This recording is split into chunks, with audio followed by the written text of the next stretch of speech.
그 다음에 3번에 보험의 목적인 노후 및 하자는 뭐냐면 원래는 개수 재병되면 하기보였죠. 그 하가 하우스 부대시설이었잖아요. 그런데 이 시설이 있을 때는 시설이 가입이 되면 하우스나 부대시설을 말하지 않고 그걸 뭘로 바꾼다고? 보험의 목적을 바꿔버려. 용어를 바꿔.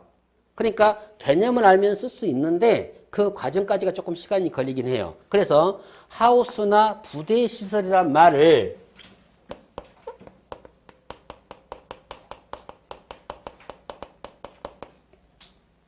시설이란 말을 이것은 목적이 시설이 아닌 경우에 쓰는 애들이고 만약에 시설로 되면은 결국 비가림, 해가림, 원이스, 버스에서가 이 자체가 시설이잖아요. 그러니까 이걸 뭐라고 그래? 보험의 목적이라고 부르면서 노후 및 하자. 노후는 오래됐거나 하자는 결점이 있거나 흠이 있거나 그래서 오래된 것들도 마찬가지죠. 특히 피복제 같은 경우는 오래되면은 이게 느슨해져 버리고 기능을 발휘 못해요. 그리고 하자 마찬가지 흠이 있을 때 결점이 있을 때 보상하지 않는다. 그 다음에 보상하는 하지 않는 재방템 등은 똑같고요.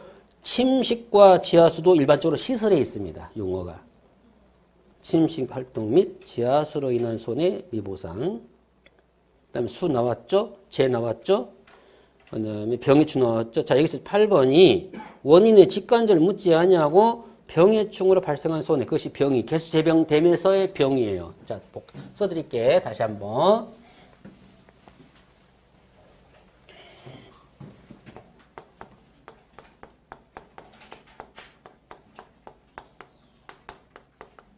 요거 병, 하기보, 하우스나까 못 듣는다. 이 병이 뭐냐면 원인의 직관절 묻지 아니하고 병해충으로 발생한 손해는 보상하지 않아요. 그러니까 가장 민감한 게 병해충입니다. 현장에 갔을 때 또 어려워요.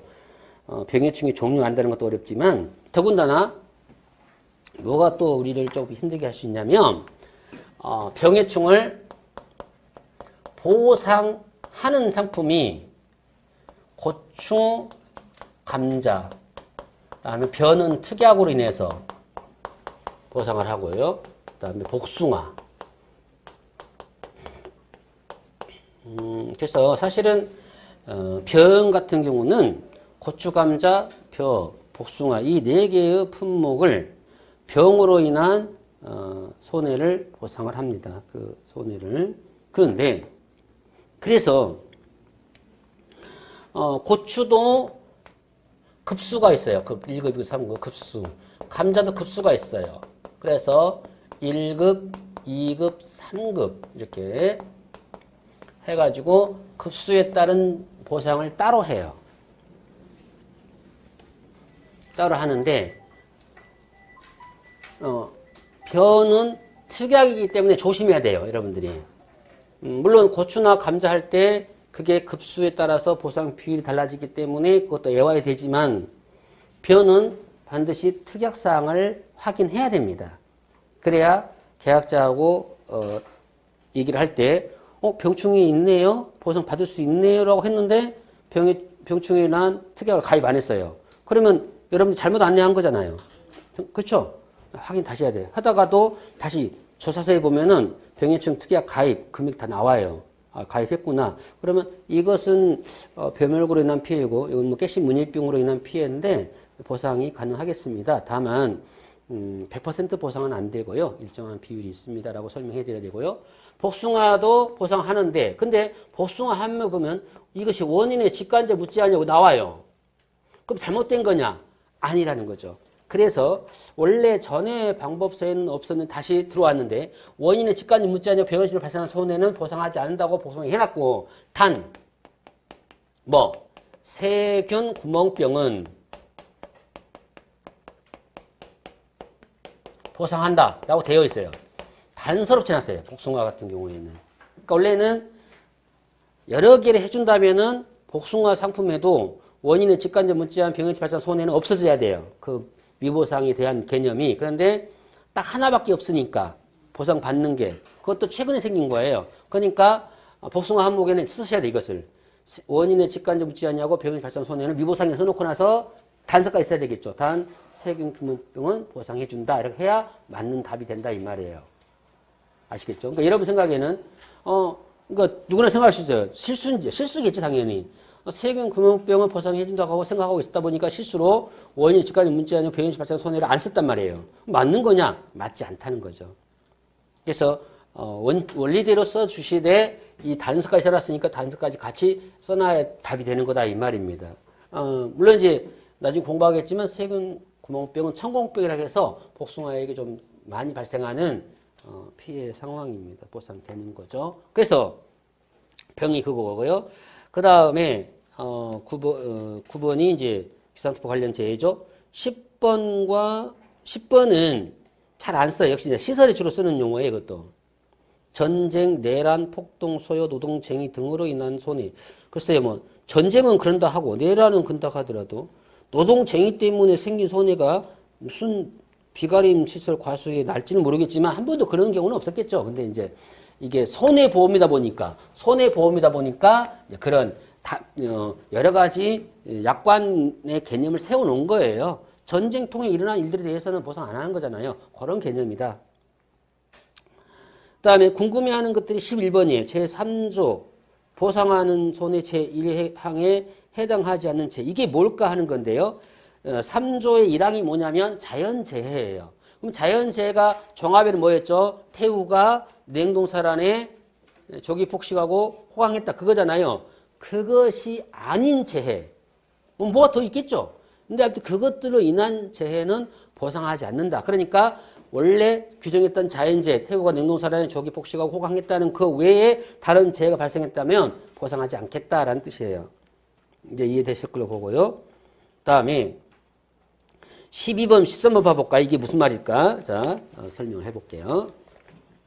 12가 뭐냐면 직접 또는 간접을 묻지 아니하고 농업용 시설물의 시설, 수리, 철거 이게 있단 말이에요. 자,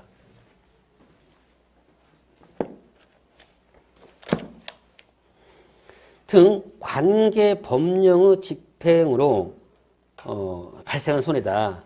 그러면 이런 거죠. 지금 보험이 사실은 수리 쪽이 좀 그럴 수 있어요.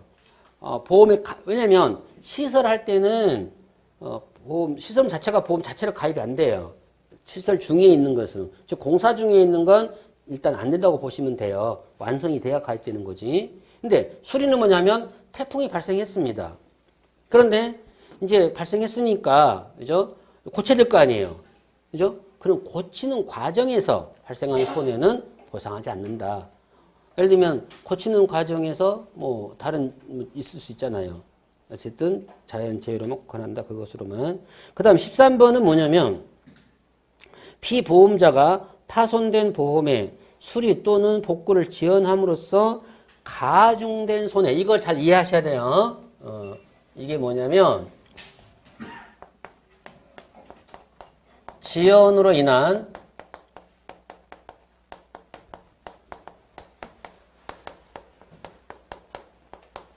손해는 미보상이다.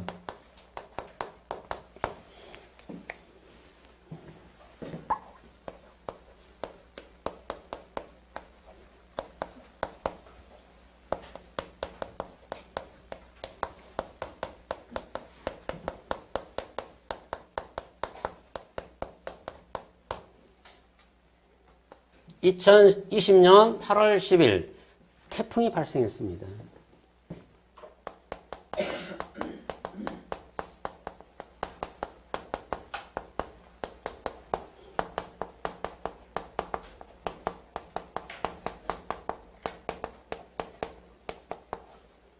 피해가 발생했겠죠.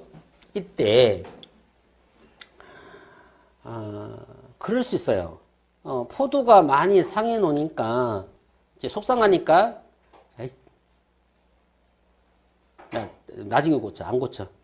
보통 이 기간이 이제 우리가 평가를 가는 기간이 있어요. 그러니까 농협에 신고하면은 즉시 전산에 입력하고 돼 있잖아요. 즉시 평가반을 꾸려서 가게 되는데 이제 일부 이제 손해보험이나 이런 회사에서는 한두 사람 보내기도 해요. 그러니까 하다 보면은 한두 건 때문에 가기도 하고 몇 사람만 가기도 하고 그렇습니다. 사안이 중대하니까. 그렇지 않으면 이제 일반적으로 그냥 전체 수합해가지고 한꺼번에 평가반을 구성해서 일시에 투입하는 경우도 있고 여러 가지 유형이 있겠죠. 그때 투입을 했을 때는 상관이 없어요. 그 평가반을 손보에서 만약에 8월 15일에 평가반을 투입했다면은 거의 이때까지는 아마 인정이 될 겁니다. 조사가 8월 10일 했으니까. 근데 이게 계약자가 8월 10일 날 발생했다면 이때 수리할 수 없죠. 사실 태풍이 지금 불고 있는데 누가 사람이 더 안전이 중요하잖아요. 그러다 보면은 미룬단 말이죠. 그런데 이게 현저한 차이가 난단 말이에요. 8월 30일에 조사를 갔는데 알고 봤더니 이분이 포도 피해가 심하다 보니까 비가림 시설을 아예 방치해버린 거예요. 그럴 때 어떻게 할 거냐는 거죠. 평가사가 평가할 때 이겁니다. 8월 10일에 태풍으로 인하여 발생한 피해가 2천만 원이었다. 조사 갔더니 방치해서 1천만 원이 발생했다. 하면은 이 계약자는 어느 한도에서 보상을 받는다? 2천만 원 한도에서 보상을 받아야 되죠. 이것을 지연하면서 이걸 판단하기는 쉽지는 않죠, 당연히. 그죠? 안 그러겠어요. 근데 어쨌든 누가 봐도 현저하게 게을리해서 수리복구를 그로 인해서 더 피해가 가중돼서 피해가 발생할 거 아니에요. 그러면 이 1천만 원에 대한 것은 어쩐다고요? 보상하지 않는다는 게 가중된 손해라는 뜻입니다. 아예 보상을 안 해주는 게 아니에요. 여기까지 발생했으면 보상하는 거잖아요. 이것을 다른 농작물로 한 마찬가지죠. 똑같이 태풍으로 인해서 변화 또는 뭐 다른 콩에 피해가 발생했어요. 그러면 여기에서 도복이 됐다면 도복이 다 피해받는 건 아니지만 50%가 됐습니다. 그러면 50% 된 선에서의 피해는 이걸로 피해를 현장에서 보상해야 되겠죠. 그런데 계약자가 최소한 이 도복된 피해 농지에 대한 뭔가를 해야 되잖아요. 조치를. 그런데 게을리하거나 안 했다면은 그 이후에 피해가 더 발생할 수밖에 없는 거죠. 농작물은 회복하기가 쉽진 않아요. 어쩔 때는 회복이 가능하냐면 아직은 덜 익었어요. 근데 계속 기후가 좋아지고 날이 닿다면은 더 알곡이 찰 수는 있죠. 그죠? 그런 경우에는 회복이 돼요. 어느 정도. 그래서 실제 그런 경우도 많이 봤고 또 반대로 이런 경우도 제가 보면서 그것이 자주 있는 건은 아닌데 한 500건 하다 보면 한 건 정도 나오는 정도인데 이것이 언젠가는 클 거라 생각하고 평가를 해놨어요. 분명히 복구가 될 거다. 성장할 거다. 무게가 나올 거다. 근데 그대로 멈춰버린 거예요. 거기에서. 그러니까 처음에 나는 30% 피해였다면 나중에 진행되면은 30%가 안 되고 25% 정도 될 거라고 생각할 거 아니에요. 그 정도로 맞춰놨는데, 물론 그렇게 하면 안 돼요, 평가는. 현장에서 있는 그 피해로만 조사를 해야 맞습니다만, 언젠가는 복구가 될 거라 생각하고 해놨는데, 그대로 복구가 안 되고 그대로 가버린 거예요. 날씨가 안 좋다 보니까. 그러면은 다시 조사하게 되면은 피해가 더 커지겠죠. 어떻습니까? 피해 커진 걸로 인정해 주는 게 마땅한 거죠. 왜냐하면 그 계약자가 농지에 대해서 게을리하지 않았기 때문에 그 변은 그대로 둘 수밖에 없어요. 하늘이 도와줘야 되는 거니까. 그래서 그것은 가중된 피해가 아닙니다. 자동적으로 원래부터 발생했던 피해여서 인정해 주는 게 맞겠고. 다만 이게 가중된 피해에 대해서 어쩐다고요? 보상하면 안 되는 거죠. 그래야 보험일을 맞는 거죠. 그러니까 아닙니까? 우리가 누운 김에 엎어진 김에 쉬어간단 말을 들어보셨습니까? 표현이 맞는 걸 모르겠지만 그냥 재 난 김에 애라 몽땅 쎄라 하나 해보자 이럴 수도 있을 거 아니에요. 사람 마음이라는 건. 그러나 명확한 여러분들의 정확한 눈을 통해서 사장님 그때 고쳤어야죠. 왜 지금까지 안 왔습니까? 아니 안 놔뒀는데 제가 보기에는 놔둔 겁니다. 라고 해가지고 싸움 일으켜가지고 너희 헌해 못하네. 그런 거 정도 생길 수 있지만 대화가 굉장히 중요해요. 그러니까 기분 나쁘게 말하는 사람도 있고 기분 좋게 말하는 사람도 있잖아요. 그러니까 가능하면 대화 기법도 좀 연습을 하셔가지고 제가 안 쓰는 말 있다잖아요. 딱 안 쓰는 말이 농지 가면 어떻게 이렇게 농사 지었다요? 이런 말 절대 안 쓴다고 했잖아요. 그럼 전신 팍상 여러분도 마찬가지죠. 남편에게는 아내에게서 지금 뭐하고 있어? 뭔 짓거리면 줍니까? 화가 안 나도 갑자기 화나보잖아요. 그런 개념이다. 그러니까 피해가 심한데 근데 조금 더 신경 쓰시지 그랬습니까? 라고는 정도는 하죠. 신경 못 쓰겠죠. 신경 쓰셔야 되죠. 하고 그런데 그러면서 설명해야 돼요. 미보상을 얼마 잡아야 되니까. 왜냐하면 요즘에는 미보상 항목이 사인이 들어가야 돼요. 예전에 미보상 항목에 사인이 없었거든요. 2021년부터 미보상을 잡을 때는 계약서 서명을 받아야 돼요. 이제 설명해야 되죠. 조금 자연재해이긴 하지만 사장님이 조금 노력하시면 좋았을 뻔했는데 그거 미보상 조금 잡으려고 미보상 항목에 서명하셔야 됩니다. 그러면 해주셔요. 웬만하면. 그래서 가중이 그런 뜻이라는 거 갑니다. 비가림 시설. 시설에 대해서는 이제 나올 가능성이 적어요. 왜냐면 보세요. 계약자 화재 이거 다 앞에 나왔던 거니까. 근데 모르겠어요. 시험 내면 저 할 수 없는 거죠. 저 죽는 거죠. 4번에 화재로 기인하지 않는 수도관, 수관, 수압기 파열로 생긴 손해 보상 안 해. 5번에 발전기, 여자기, 변류기. 저는 이 용어를 대충은 알아요. 그렇지만 여러분들이 아실 때는 정말 외우기 성가시잖아요. 그래서 제가 여지간하면 외우지 말란 말 잘 안 하는데 요건 진짜 외워서 얻을 소득이 별로 없지 않겠나 싶어요. 내면 저는 이제 안 된다 했죠. 내면 안 된다 했지만 그냥 한번 몇 번씩 읽어보세요. 그냥. 축전기, 개폐기, 차단기, 피뢰기. 피뢰기는 알죠? 피뢰침 같은 그런 번개 방지하는 거예요. 배전반, 그 밖에 전기, 기기 또는 장치의 전기적 사고로 생긴 손해는 보상하지 않는다. 그러나 그 결과로 생긴 화재 손해는 보상한다. 이게 무슨 말일까? 그냥 설명하자면 이런 거예요. 지금 이제 전기 장치가 있는데 스파크가 났어요. 아니 이제 단전이죠. 단전. 그러면은 단전에서 만약에 수족관이라고 한번 생각해 봅시다. 그럼 이거 단전이 되면은 거기 산소 공급이 안 되니까 물고기들이 둥둥 떠 죽겠잖아요.